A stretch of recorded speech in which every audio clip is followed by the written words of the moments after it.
Bonjour à tous, je me propose de vous présenter aujourd'hui une vidéo sur comment bâtir un groupe de sociétés.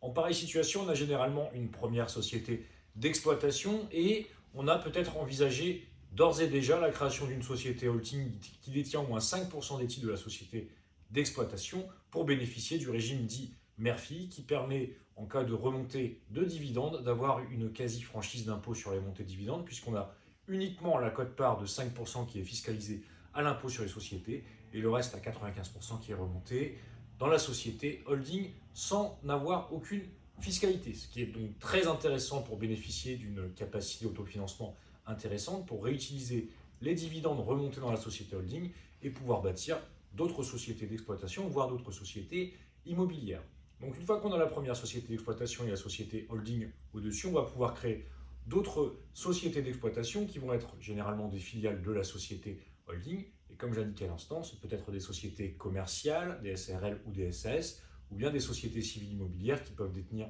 des terrains ou des ensembles immobiliers qui pourront être soumis à location et générer des bénéfices.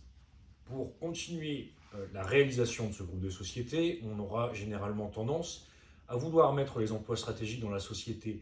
dite holding, puisqu'on pourra mettre par exemple les secrétaires, le directeur administratif et financier, ou le directeur informatique, ou même des services de ménage dans la société holding. Et ensuite, ces emplois dits stratégiques pourront être réutilisés dans les sociétés filiales via des conventions de management fees, puisqu'on pourra faire des conventions de prestation de services. Les employés de la société holding pourront travailler dans les sociétés filiales et via des factures de management fees, de prestation de services, eh bien,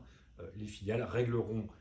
les prestations réalisées au bénéfice de la société holding, ce qui permettra de faire remonter un maximum de trésorerie dans la société holding pour pouvoir payer ses salariés et, in fine, pouvoir reverser des fonds aux dirigeants qui seront généralement